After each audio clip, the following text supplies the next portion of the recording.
Hello students, welcome back to my channel Eco Vibe. और आज हम मैक्रो इकोनॉमिक्स का सबसे इंपॉर्टेंट चैप्टर कवर करने वाले हैं जिसका नाम है aggregate demand and related concept. बच्चे, ये यूनिट आपके पेपर में 12 मार्क्स का आने वाला है, आपके बोर्ड एग्जाम में 12th मार्क्स का आने वाला है। और मैं आपको बता दूं, सबसे जो टेक्निकल जो चैप्टर है मैक्रो इकोनॉमिक्स का, वो यही चैप्टर है, right. As compare to budget, money, banking and national income, सबसे ज्यादा जो प्रॉब्लम्स क्रिएट होती है वो इस चैप्टर या कह सकते हैं कि इस यूनिट में क्रिएट होती है। तो बिना देर के हुए स्टार्ट करते हैं और बहुत ही इजी वे में समझते हैं कि एग्रीगेट डिमांड और रिलेटेड कॉन्सेप्ट क्या होता है, राइट। चलिए स्टार्ट करते हैं। देखिए, क्लास 11th में आपने डिमांड पढ़ा होगा। डिमांड का मतलब होता है जब कोई भी कंज्यूमर किसी कमोडिटी को पर्टिकुलर प्राइस पर खरीदने के लिए रेडी होता है, उसको हम कहते हैं डिमांड। जैसे मैं ये स्टाइलस ले रहा हूं, ये पेन ले रहा हूं, इस पेन को मैं 200 प्राइस पर, 200 रुपीज पर मैं इसको खरीदने के लिए रेडी हूं।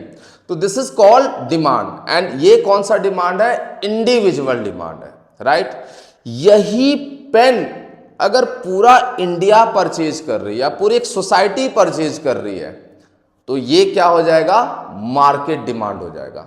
But what about the aggregate demand? Aggregate demand क्या होता है? तो आप समझिए कि एग्रीगेट डिमांड का मतलब हमारे इकोनॉमी में जितने भी लोग हैं, अराउंड 150 सीआर पॉपुलेशन है हमारे इकोनॉमी की, तो 150 सीआर पॉपुलेशन जितने भी गुड्स और सर्विस का डिमांड करती है, उसी को हम क्या कहते हैं? एग्रीगेट डिमांड कहते हैं। मतलब हम जितने भी गुड्स एंड सर्विस खरीदते हैं उन सब के वैल्यू को अगर ऐड कर दे बच्चे, तो that is called aggregate demand. Okay, देखिए क्या है aggregate demand? Refers to the sum of value of final goods and services that all sectors are willing to buy during a given period of time। यहां पर देखिए दो तीन चीजें आपको ध्यान में रखना है। एक तो फाइनल गुड्स है। जब भी हम डिमांड में कंसीडर करते हैं तो किसको कंसीडर करते हैं? फाइनल गुड्स को। दूसरा ऑल सेक्टर्स है। ऑल सेक्टर्स का मतलब हमारे इकोनॉमी में डिफरेंट सेक्टर्स हैं। एंड विलिंग, इट मीन्स ये जो डिमांड है, this is not actual demand. ये कौन सा डिमांड है? प्लान्ड डिमांड है। कौन सा डिमांड है बच्चों? प्लान्ड डिमांड है, planned aggregate demand. This is not actual demand. तो यहां पर क्या है, सबसे इंपॉर्टेंट ये समझना है कि ऑल सेक्टर्स में कौन कौन से सेक्टर्स बच्चे इंक्लूड होते हैं। अगर ऑल सेक्टर्स की बात करें तो सेक्टर्स में किसको किसको इंक्लूड करते हैं? House hold, firm, government and foreign sector. मतलब हमारे इकोनॉमी में 4 सेक्टर्स होते हैं। एक हाउस होल्ड है, एक फर्म है, एक गवर्नमेंट है और एक फॉरेन सेक्टर है। हाउस होल्ड किसी भी गुड्स को कंज्यूम करता है फॉर देयर ओन सेटिस्फैक्शन, तो हम उसे कहते हैं कंजम्पशन एक्सपेंडिचर, राइट। फर्म किसी भी गुड्स को परचेज करता है, ऑब्वियस सी बात है, प्रोडक्शन के लिए, उसे हम कहते हैं इन्वेस्टमेंट एक्सपेंडिचर। गवर्नमेंट किसी भी गुड्स को परचेज करता है for the social welfare, for the social benefit, तो इसको कहते हैं गवर्नमेंट एक्सपेंडिचर। और जब हम फॉरेन से रिलेशन रखते हैं तो ऑब्वियस सी बात है, हमारा फॉरेन से रिलेशन मेनली क्या है? एक्सपोर्ट एंड इंपोर्ट करना, तो this is called net export. तो 4 सेक्टर इकोनॉमी में एडी का जो फॉर्मूला होगा बच्चे, एडी इक्वल्स टू क्या होगा? सी प्लस आई प्लस जी प्लस एक्स माइनस एम। ठीक है। C stands for consumption expenditure, I stands for investment expenditure, G stands for government expenditure और X माइनस M बच्चे एक्सपोर्ट माइनस इंपोर्ट, इसे हम कहते हैं नेट एक्सपोर्ट। क्या कहते हैं इसको? Net export, right. लेकिन हमारे सिलेबस में अगर हम एडी की बात करें तो ओनली 2 सेक्टर्स है। हम सिलेबस में सिर्फ कितने सेक्टर डिस्कस करेंगे? 2 सेक्टर्स। और 2 सेक्टर्स में हम एडी में किसको किसको कंसीडर करते हैं बच्चे? 2 सेक्टर्स में हम करते हैं हाउस होल्ड्स को और फर्म्स को। मतलब in 2 sector economy AD equals to क्या होगा? C plus I. क्या होगा बच्चे, C प्लस आई, क्योंकि टू सेक्टर में कौन कौन आ जाएगा, हाउस होल्ड और फर्म। अब इस चैप्टर में करना क्या है बच्चों, इस चैप्टर में एडी के जितने भी कंपोनेंट है, स्पेशली कंजम्पशन और इन्वेस्टमेंट, इस कंपोनेंट को डिटेल से हम समझेंगे कि कंजम्पशन कर्व कैसा बनता है, कैसा जो है कंजम्पशन शेड्यूल बनेगा, एंड इन्वेस्टमेंट कर्व बनेगा, कैसा बनेगा, इसका नेचर क्या है, ये सब हम इस चैप्टर में डिस्कस करेंगे।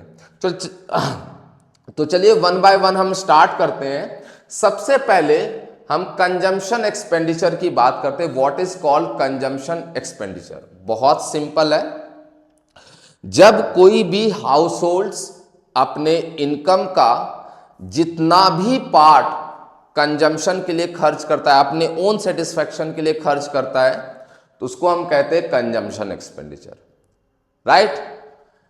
It refers to the part of income which is spend by households on buying of goods and services, right. And अगर कंजम्पशन फंक्शन की बात करें बच्चे, तो जहां पर भी फंक्शन वर्ड होता है, फंक्शन कहीं ना कहीं वेरिएबल्स के बीच में रिलेशन को शो करता है, रिलेशन को एस्टेब्लिश करता है।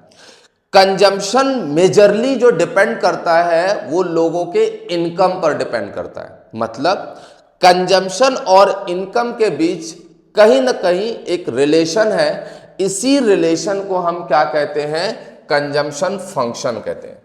ठीक है बच्चे, इस रिलेशन को हम यहां पर क्या बोलेंगे, consumption function. What is consumption function? Consumption function shows the functional relation, it shows the functional relation between consumption expenditure and national income। C equals to क्या होता है बच्चे, f of y। It means C जो है किसका फंक्शन है, y का। अगर इनकम इंक्रीज होगा, कंजम्पशन भी इंक्रीज होगा, इनकम डिक्रीज होगा, कंजम्पशन भी डिक्रीज होगा।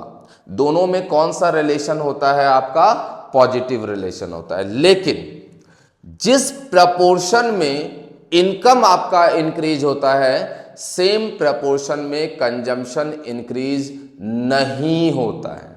क्यों?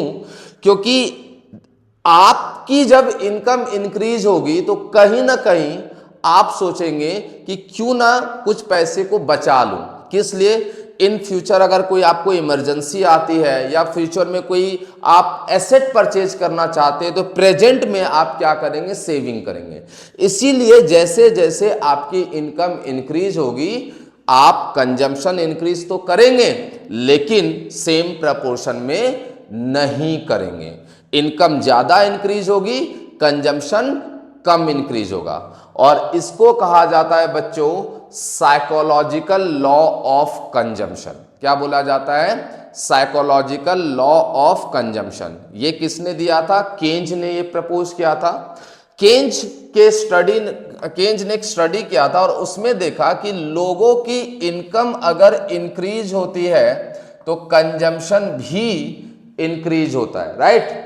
और इनकम डिक्रीज होता है तो भी कंजम्पशन डिक्रीज होता है। लेकिन अगर मान लीजिए इनकम में चेंज 100% हुआ है, चेंज इन इनकम जो है वो इंक्रीज जो हुआ है वो 100% हुआ है, लेकिन कंजम्पशन जो है अगर इंक्रीज होगा तो वो लेस देन 100% होगा। मान लीजिए 80% हुआ है, ठीक है।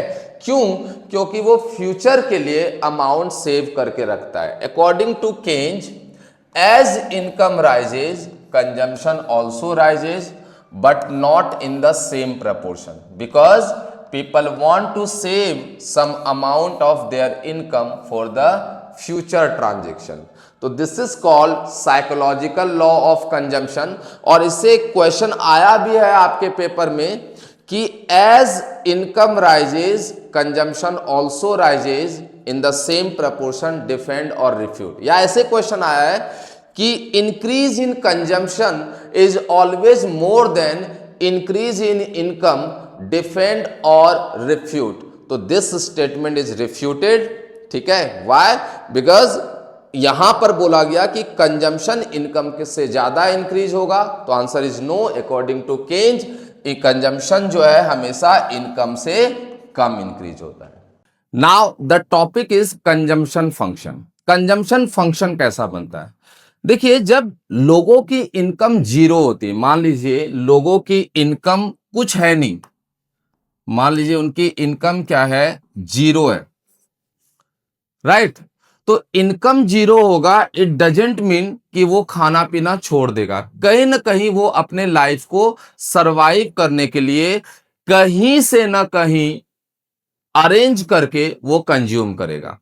चाहे वो हो सकता है कि पास्ट सेविंग से पैसे अरेंज करे, चाहे वो हो सकता है कि न्यू बोरोइंग से अरेंज करे, लेकिन पैसा अरेंज करके कहीं ना कहीं वो कंजम्पशन करेगा ही करेगा। मतलब इनकम अगर जीरो है तो कंजम्पशन कुछ ना कुछ होगा। मान लेते हैं इकोनॉमी में 100 CR का कंजम्पशन है, 100 करोड़ रुपए का कंजम्पशन है, ठीक है? मतलब C इक्वल टू हो गया 100, कब? जब इनकम जीरो है। इसे कहते हैं ऑटोनोमस कंजम्पशन। क्या कहते हैं बच्चे? Autonomous consumption. यहां पर जो सी बार है, C bar is autonomous, autonomous consumption. ये क्या रिप्रेजेंट करता है? जब आपकी इनकम जीरो होती है, उस जीरो लेवल ऑफ इनकम पर जब आप खर्च करते हैं, उसको कहते हैं ऑटोनोमस कंजम्पशन। लेकिन जब आपकी इनकम इंक्रीज होगी, ऑब्वियस सी बात है आप कंजम्पशन भी इंक्रीज करेंगे।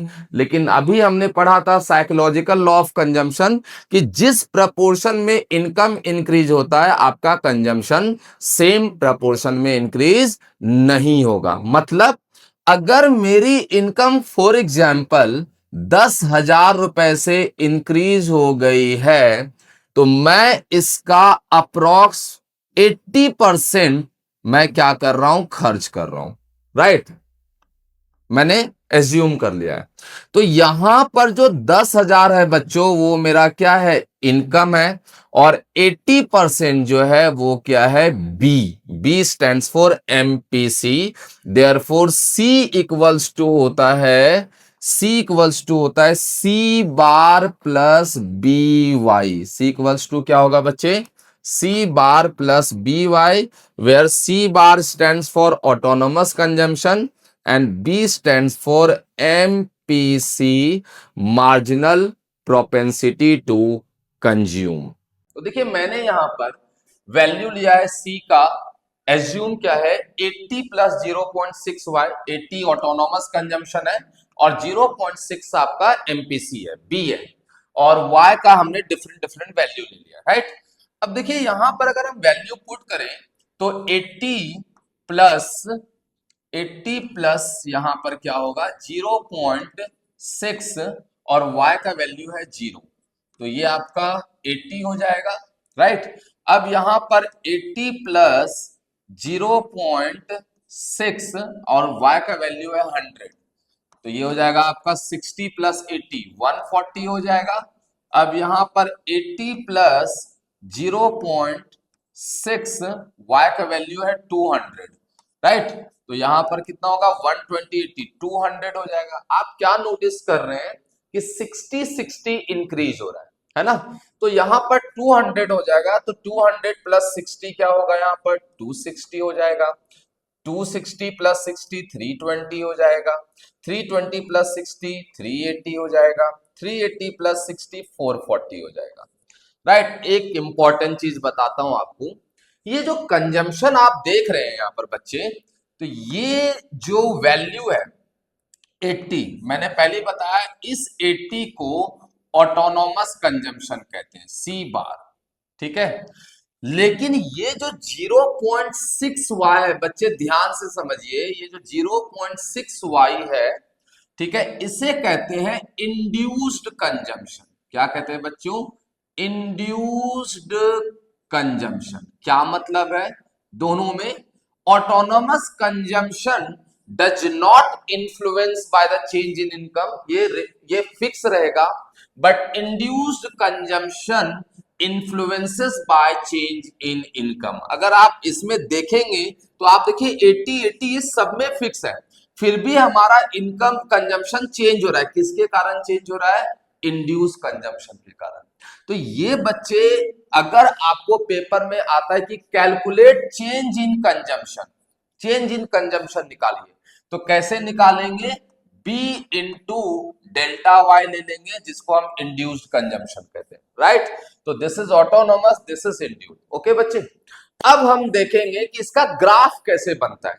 चलिए फटाफट यहां पर हम एक एक्सिस बनाते हैं। यहां पर हमने क्या ले लिया है? वाई एक्सिस और एक्स एक्सिस। मैक्रो इकोनॉमिक्स में जब भी आप ग्राफ बनाएंगे बच्चे, तो हमेशा याद रखिएगा कि जो एक्स एक्सिस पे नेशनल इनकम हमेशा आएगा, ठीक है, और वाई एक्सिस पे जो अदर वेरिएबल्स है, यहां पर कंजम्पशन है, यहां पर कंजम्पशन आएगा। Okay, consumption expenditure, right? अब देखिए, अब जब इनकम हमारा जीरो है, इनकम यहां पर जीरो है, ठीक है, तो जीरो पे कंजम्पशन कितना है? 80 है। तो जीरो पे कंजम्पशन सपोज यहां पर हमने ले लिया, ये 80 कंजम्पशन है। और जैसे जैसे इनकम इंक्रीज हो रहा है, कंजम्पशन इंक्रीज हो रहा है, तो जैसे जैसे इनकम इंक्रीज होगा, कंजम्पशन इंक्रीज होगा, ठीक है। तो C इक्वल्स टू यहां पर है बच्चे 80 प्लस 0.6y, राइट? अब क्वेश्चन है कि सर ये लीनियर क्यों जा रहा है? ये लीनियर इसलिए जा रहा है क्योंकि इनकम और कंजम्पशन में जो चेंज हो रहा है, वो प्रपोर्शन जो है वो फिक्स्ड है। 60-60% चेंज हो रहा है। आप देखिए 60-60-60 इंक्रीज हो रहा है। यहां पर एमपीसी कांस्टेंट है, इसी के कारण आपका कंजम्पशन फंक्शन लीनियर बनता है, राइट? अगर एमपीसी चेंज करते जाए एवरी एडिशनल इनकम पर, तो ये लीनियर फिर नहीं बनेगा। एक और इंपॉर्टेंट चीज समझिए बच्चों यहां पर। अब आप यहां पर देखिए कि जब आपकी इनकम 200 है, यहां देखो बच्चों, इनकम 200 है, तो कंजम्पशन भी 200 है, राइट? 200 पर 200 मतलब जितना आप अर्न कर रहे हैं, वो सारा का सारा आप खर्च कर रहे हैं, राइट? इसे कहा जाता है ब्रेक इवन पॉइंट। देखिए, अब मैं यहां से इनकम लाइन बनाऊंगा, जो कि इनकम लाइन हमेशा 45 डिग्री लाइन कहा जाता है। क्यों कहा जाता है 45 डिग्री लाइन? ये आप एंड में वीडियो में समझेंगे। ये 45 डिग्री लाइन होता है income line, and which starts from origin, ठीक है, जहां पर इनकम और कंजम्पशन एक दूसरे को क्या करते हैं? इंटरसेक्ट करते हैं बच्चे। यहां देखिए, यहां पर इंटरसेक्ट कर रहे हैं। जब दो लाइन इंटरसेक्ट करता है तो आपस में क्या होता है? इक्वल होता है। तो यहां पर y और c कर्व इक्वल है। This shows break even point which is denoted by k, मैंने k से डिनोट किया है, and corresponding to break even point this is called break even level of income. इसका मतलब ये है कि आपने जितना अर्न किया है ओ एम, उतना ही आपने खर्च किया है के एम। ये आपका एक्सपेंडिचर है और ये आपका इनकम है। तो इनकम अगर एक्सपेंडिचर के इक्वल होता है, तो this is called break even point. ये भी पेपर में आपका आता है। तो ये ओवरऑल आपका कंजम्पशन का प्रोफार्मा है। कंजम्पशन आपका वाई एक्सिस से स्टार्ट होता है। क्यों? क्योंकि जीरो लेवल ऑफ इनकम पर आपका कुछ ना कुछ कंजम्पशन होता है, जिसको हम कहते हैं बच्चे autonomous consumption. Consumption curve upward slope होता है। क्यों? क्योंकि कंजम्पशन और इनकम के साथ कौन सा रिलेशन है? डायरेक्ट रिलेशन है। कंजम्पशन कर्व लीनियर होता है। क्यों? क्योंकि यहां पर एमपीसी क्या होता है? कांस्टेंट होता है, राइट? यहां पर इंटरसेक्ट कर रहा है, इसको ब्रेक इवन पॉइंट कहते हैं। क्यों? क्योंकि यहां पर दोनों आपस में क्या है बच्चे? इक्वल है। ब्रेक इवन पॉइंट के बाद जो है इनकम ज्यादा है, कंजम्पशन कम है। ब्रेक इवन पॉइंट के पहले जो है इनकम कम है और कंजम्पशन क्या है? ज्यादा है। तो ये ओवरऑल आपका कंजम्पशन फंक्शन है। अब आगे समझते हैं बच्चे।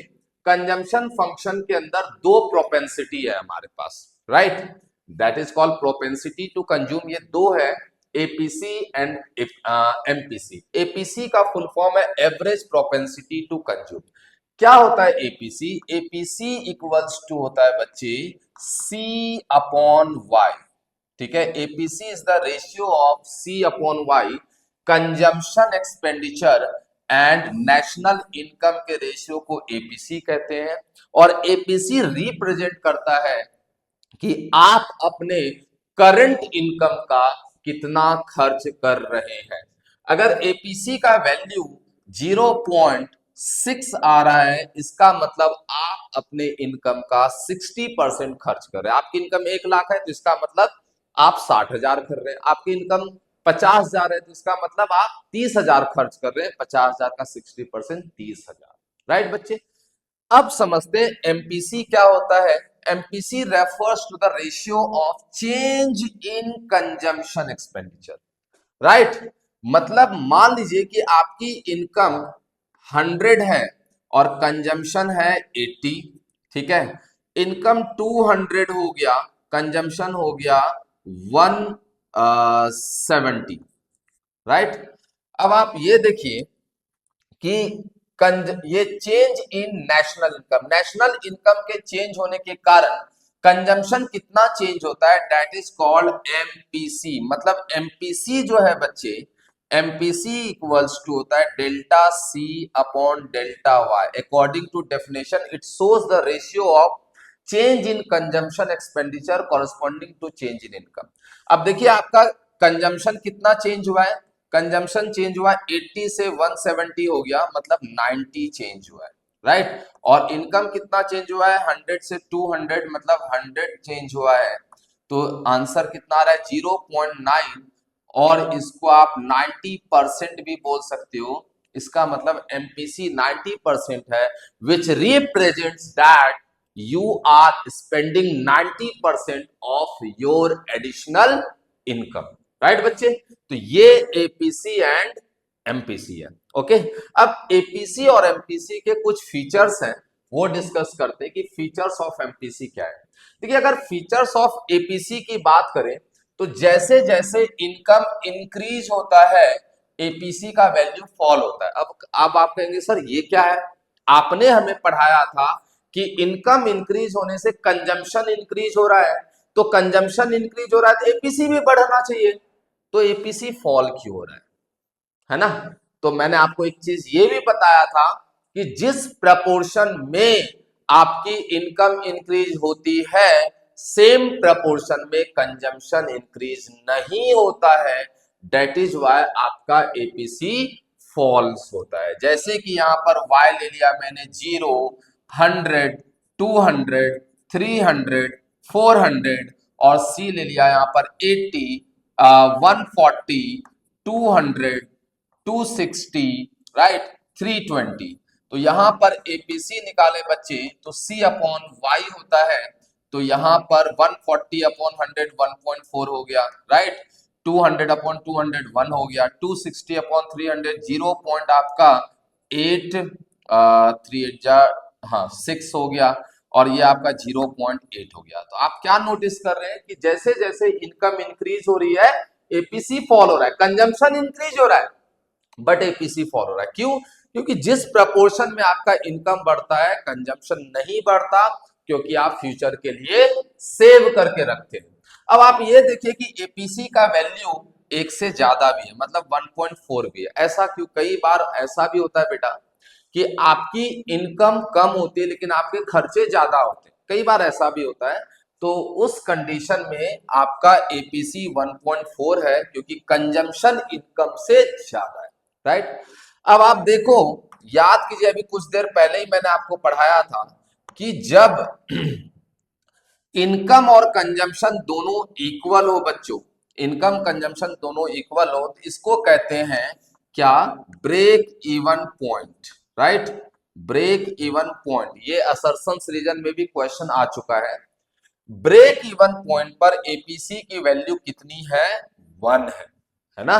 क्यों 1 है भाई, क्योंकि ब्रेक इवन पर एपीसी जो है आपका 1 इसलिए है क्योंकि एपीसी का रेशियो होता है सी अपॉन वाई, और जब दोनों इक्वल होगा तो ऑब्वियस सी बात है ऊपर भी वैल्यू सेम और नीचे भी वैल्यू सेम, तो आंसर तो एक ही आएगा। यहां भी 200 यहां भी 200, 200 अपॉन 200, आंसर इज 1। राइट, उसके बाद आफ्टर ब्रेक इवन पॉइंट देखिए एपीसी आपका 1 से कम है। तो यहां पर देखिए बिफोर पॉइंट ई एपीसी क्या है, मोर देन 1 है, बिल्कुल सही बात है। और पॉइंट ई मतलब ब्रेक इवन पॉइंट, और after point E the value of APC is equal, sorry बच्चे यहाँ पर at the point, sorry at the point of E APC is equal to 1, बिल्कुल प्रूफ हो गया यहाँ पर। और after the break even point the value of APC is less than 1, ये भी प्रूफ हो गया। तो this is the features of APC. अब बात करते हैं एमपीसी के बारे में। एमपीसी अगर आप देखें, मैंने आपको बताया था कि एमपीसी किसका रेशियो होता है, चेंज इन इनकम और चेंज इन कंजम्पशन और चेंज इन इनकम का। अगेन यहाँ पर वैल्यू लेते हैं 0, 100, 200 या सॉरी, चलिए अब हम डिस्कस करते हैं फीचर्स ऑफ एमपीसी। क्या बताया था एमपीसी में कि एमपीसी बताता है कि आप अपने एडिशनल इनकम का कितना खर्च करते हैं। एमपीसी इक्वल्स टू होता है बच्चे delta C upon delta Y.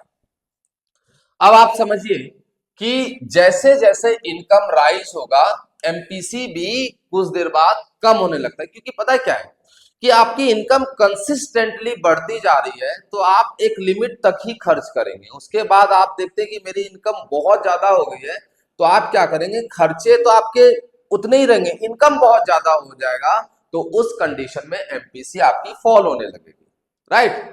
तो जो रिच पीपल है, जिसकी इनकम बहुत ज्यादा है, अमीर लोगों की एमपीसी हमेशा कम होता है एज कंपेयर टू गरीब। क्यों, समझाता हूं मैं। एक गरीब लोग है जिसकी इनकम 20,000 रुपए है, ठीक है, और 20 से उसका 25,000 हो गया, इनकम बढ़ गया। कंजम्पशन 20,000 पर वो मान लीजिए 18,000 कर रहा था, और 25,000 पे उसकी कंजम्पशन 24,000 हो गया, राइट। ठीक है, सॉरी नॉट 24, इसको मैं ले लेता हूं 22,000 हो गया। अब एक रिच पीपल है जिसकी इनकम जो है महीने का 5 लाख रुपए है, ठीक है, और कंजम्पशन इसका फॉर एग्जाम्पल 2 लाख रुपए है, ठीक है।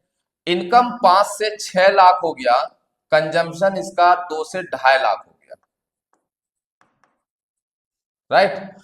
अब आप 2.5 लाख नहीं, 2 से 2,20,000 हो गया, क्योंकि ये ऑलरेडी 2 लाख जो है क्या कर रहा है, वो खर्च कर रहा है, तो उसकी जरूरतें पहले से ही पूरी हो रही है, तो 2,20,000 हो गया, ठीक। अब आप यहां पर देखिए कि इसका जो एमपीसी निकाले बच्चों, तो चेंज इन कंजम्पशन कितना है 4,000, और चेंज इन इनकम कितना है 5,000, तो इसका एमपीसी आ रहा है कितना 0.8। मतलब जो पुअर है वो 80% अपने एडिशनल इनकम का खर्च कर रहे हैं, और जो रिच है, जो ऑलरेडी रिच है, उसकी इनकम बढ़ी 1 लाख रुपए और कंजम्पशन बढ़ा 20,000 रुपए मात्र। मतलब वो कितना खर्च कर रहा है, ओनली 20% खर्च कर रहा है। क्यों, क्योंकि ऑलरेडी वो 2 लाख रुपए सारी चीजें फुलफिल कर पा रहे हैं। तो रिच की एमपीसी हमेशा लोअर होती है देन पुअर की, ठीक है। और एमपीसी का वैल्यू याद रखिएगा हमेशा 0 और 1 के बिटवीन में रहता है। कोई भी पर्सन अपने एडिशनल इनकम से ज्यादा खर्च नहीं करता है। 60 से इनकम 70,000 हो गया, तो आप मैक्सिमम अपने एडिशनल इनकम का मैक्सिमम 10,000 ही खर्च कर सकते हो ना, उससे ज्यादा थोड़ी ना खर्च कर सकते हैं। That is why MPC value minimum 0 और मैक्सिमम क्या होता है 1 होता है। तो ये ओवरऑल आपका कंजम्पशन एक्सपेंडिचर था और उसके प्रोपेंसिटी के बारे में था। अब हम पढ़ेंगे सेविंग के बारे में। सेविंग फंक्शन क्या है, देखिए बहुत सिंपल सी बात है बच्चों कि आप अपने इनकम का जितना प्रपोर्शन खर्च करते हो वो तो कंजम्पशन है, अब बचा हुआ प्रपोर्शन क्या है, आपका सेविंग है। That is why we can say कि S इक्वल टू क्या होता है Y माइनस सी, राइट। अब सेविंग फंक्शन क्या है, फिर दोबारा मैं बात कर रहा हूं, फंक्शन का मतलब होता है आप दो या दो से ज्यादा वेरिएबल के बीच में रिलेशन शो कर रहे हैं। तो saving function shows the functional relation between saving and national income, and we know that if income of people rises, obvious सी बात है उसकी सेविंग भी बढ़ेगी, and vice versa, income fall होगी तो सेविंग भी क्या होगी, फॉल होगी। It means there is a direct relation between saving and income, right. यहां पर हमने लिखा भी है कि डायरेक्ट रिलेशन एग्जिस्ट करता है। अब यहां पर समझिए बच्चे सेविंग के बारे में कि आपकी इनकम अगर मान लीजिए जीरो है, आप कुछ नहीं कमा रहे हैं, तो आप अपने सर्वाइवल के लिए कुछ ना कुछ तो कहीं से भी अरेंज करेंगे। या तो आपने पिछला कोई आपका पास्ट सेविंग होगा, वहां से अरेंज करेंगे, तो वो सेविंग घटेगी, मतलब सेविंग नेगेटिव हो जाएगा। या आप प्रेजेंट में किसी से बोरो कर लेंगे, तो भी वो आपकी सेविंग नेगेटिव होगी। मतलब इनकम जीरो होने पर आपकी जो सेविंग होती है वो माइनस सी बार होती है। माइनस सी बार का मतलब, सी बार याद कीजिए ऑटोनोमस कंजम्पशन पढ़ाया था। जीरो इनकम पर जितना खर्च करते हैं ऑटोनोमस कंजम्पशन, अब वही आपकी ऑटोनोमस सेविंग बन जाती है, क्योंकि वो सेविंग नेगेटिव को शो करता है। बात समझ में आ रहा है?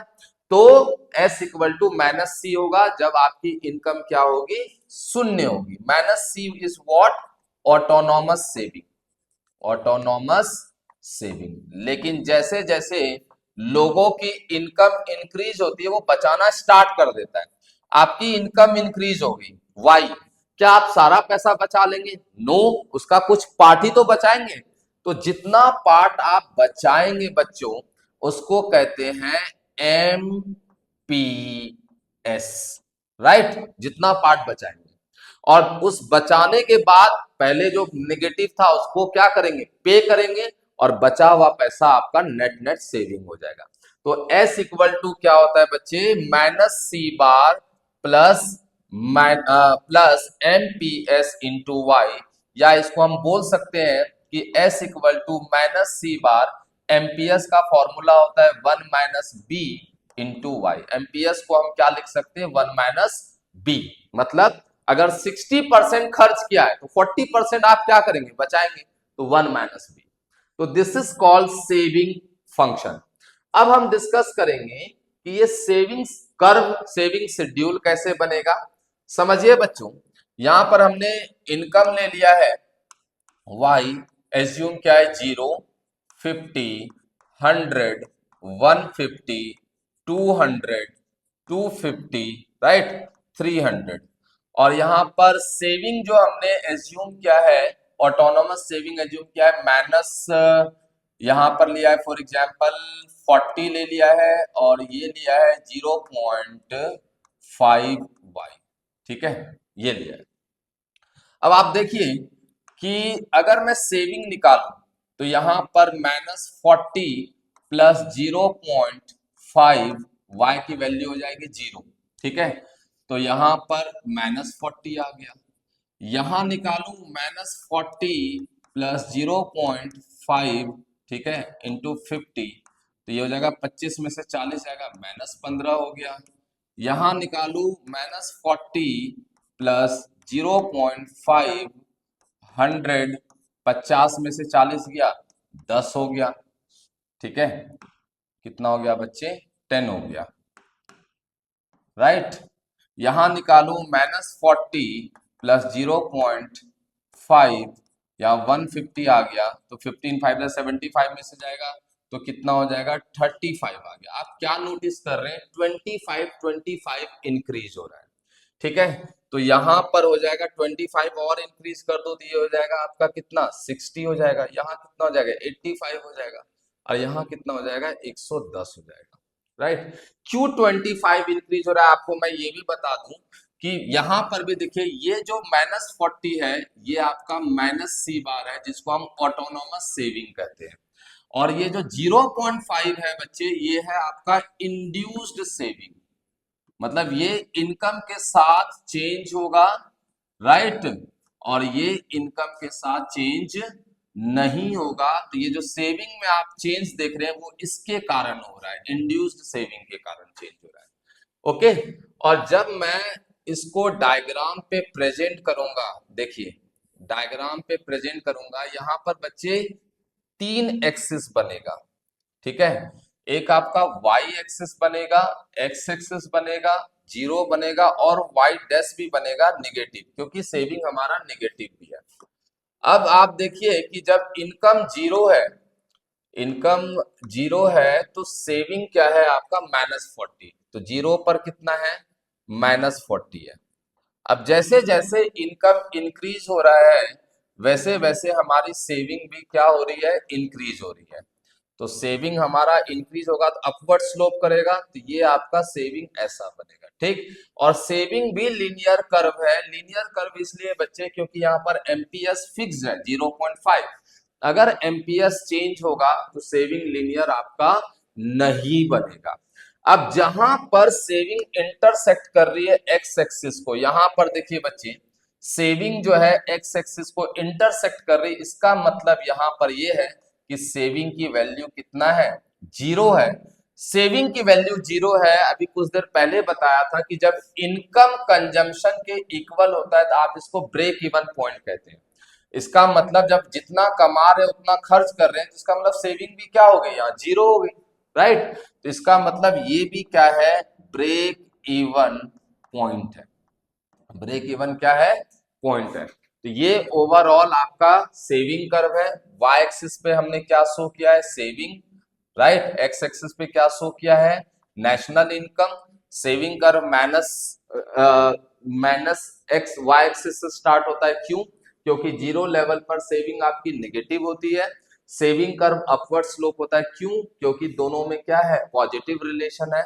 जहां पर एक्स एक्सिस इंटरसेक्ट करता है सेविंग को, वहां पर आपकी सेविंग जीरो होती है। इसको हम क्या कहते हैं, ब्रेक इवन पॉइंट कहते हैं। तो ये ओवरऑल सेविंग है बच्चे। अब हम आगे समझते हैं कि सेविंग फंक्शन के कौन कौन से प्रोपेंसिटी है। तो यहां पर भी देखिए दो प्रोपेंसिटी है, जैसे कंजम्पशन में पढ़ा था, एपीएस और एमपीएस, और सेम ये भी रिलेट करता है।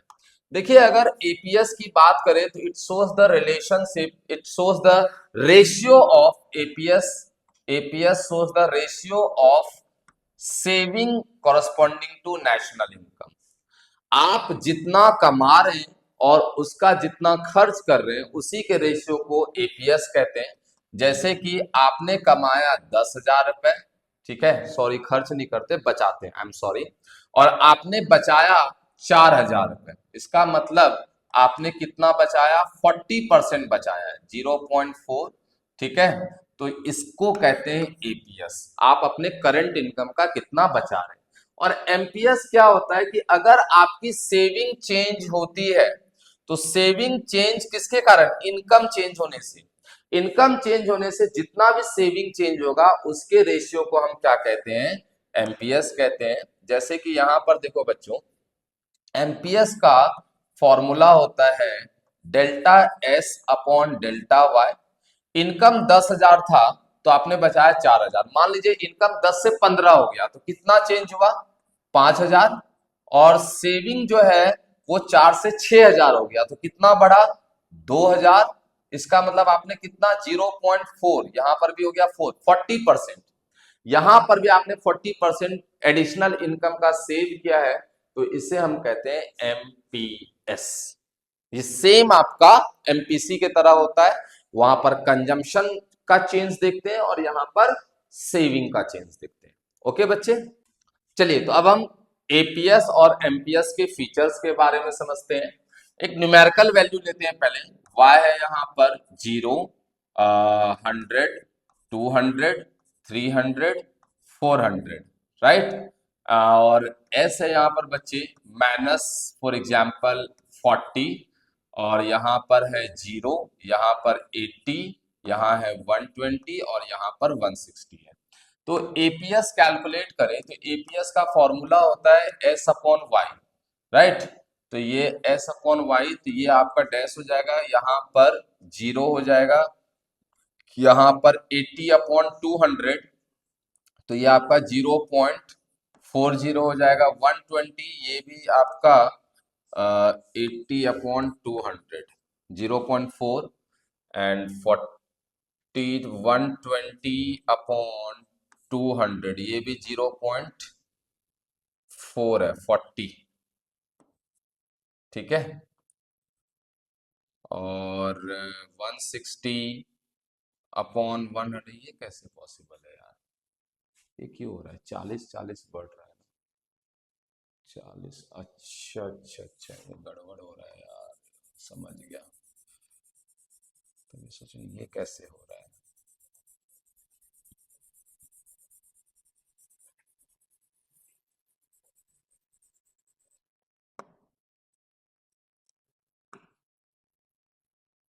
हो गया। ओके। तो देखिए एपीएस के फीचर्स को समझते हैं। मैंने डिफरेंट डिफरेंट इनकम ले लिया है और सेविंग ले लिया है। We know that APS equals to S upon Y होता है। तो ये आपका 40 अपॉन जीरो, पहले तो डैश होगा, फिर 0/100 जीरो, 40/200 0.2, 80/200 ये 0 पॉइंट आपका हो जाएगा 3 2 जा 2 6 6, और 120/0 400 0.30 हो जाएगा। तो क्या नोटिस कर रहे हैं, जैसे जैसे इनकम इंक्रीज हो रहा है एपीएस भी क्या हो रहा है, इंक्रीज हो रहा है, राइट। तो as income rises APS also rises. Okay. अब देखिए यहाँ पर एपीएस का वैल्यू आपका नेगेटिव भी है। ये देखिए यहाँ पर अगर एक और नेगेटिव वैल्यू आता तो एपीएस आपका नेगेटिव भी हो सकता है और पॉजिटिव भी हो सकता है। और एपीएस कभी भी एक से ज्यादा नहीं हो सकता बच्चे। ऐसा पॉसिबल ही नहीं कि आप कमा रहे हो 50,000 और बचा रहे हो 60,000। अपने करंट इनकम का मैक्सिमम अपना करंट इनकम ही आप बचा सकते हैं, उससे ज्यादा नहीं। तो इसीलिए एपीएस का वैल्यू कभी भी एक से ज्यादा नहीं होता है, राइट। तो ये एपीएस है। अब हम एमपीएस के बारे में समझते हैं, फीचर्स ऑफ एमपीएस।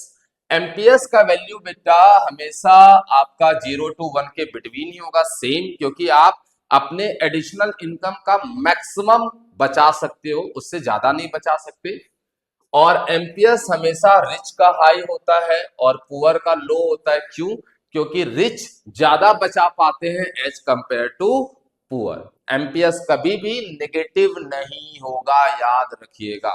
ना एमपीसी कभी नेगेटिव होती है, ना एमपीएस कभी नेगेटिव होता है।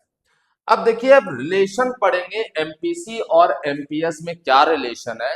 ये कई बार पेपर में आया हुआ है। देखो, हम जानते हैं कि C plus S equal to होता है Y। इंसान अपने इनकम का या तो कंजम्पशन करेगा या तो सेविंग करेगा, राइट। अगर इनकम चेंज हुआ तो 100% आपकी सेविंग चेंज होगी और कंजम्पशन चेंज होगा। Divided by delta Y in both sides, मैंने delta C upon delta Y कर दिया है, delta S upon delta Y कर दिया है, और delta Y upon delta Y कर दिया है। तो delta C upon delta Y क्या होता है, एमपीसी होता है। Delta S upon delta Y क्या होता है, एमपीएस होता है। और delta Y upon delta Y क्या होता है, 1। It means MPC plus MPS equals to क्या होता है, 1 होता है। और अगर मैं इस एमपीसी को इधर लेके आ जाऊं तो एमपीएस इक्वल टू होगा 1 माइनस एमपीसी, एक और इक्वेशन निकल आया। या मैं एमपीएस को इधर लेके आ जाऊं तो एमपीसी इक्वल्स टू होता है 1 माइनस एमपीएस, राइट। इसका मतलब ये हुआ बच्चे कि अगर एमपीसी 0.6 है तो एमपीएस 0.4 होगा। एमपीसी अगर 0.8 है तो एमपीएस 0.2 होगा। मतलब ये दोनों हमेशा एक के इक्वल होगा, राइट। अब इसी तरह सेम रिलेशन है एपीसी एंड एपीएस का।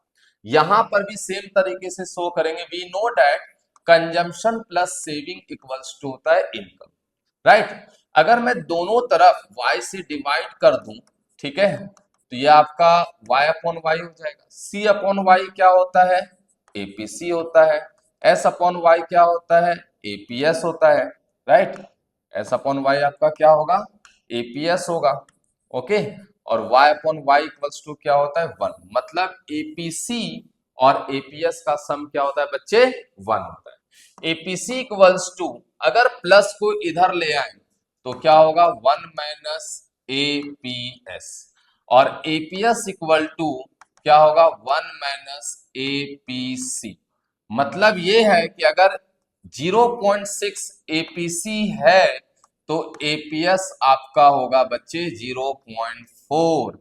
अगर एपीएस माइनस 0.2 है तो एपीसी होगा, सॉरी यहां पर एपीसी लिखना है, ठीक है, एपीसी होगा आपका -0 1.2, क्योंकि सॉरी नॉट माइनस, प्लस, क्योंकि एपीसी और एपीएस का सम क्या होता है बच्चों? 1 होता है।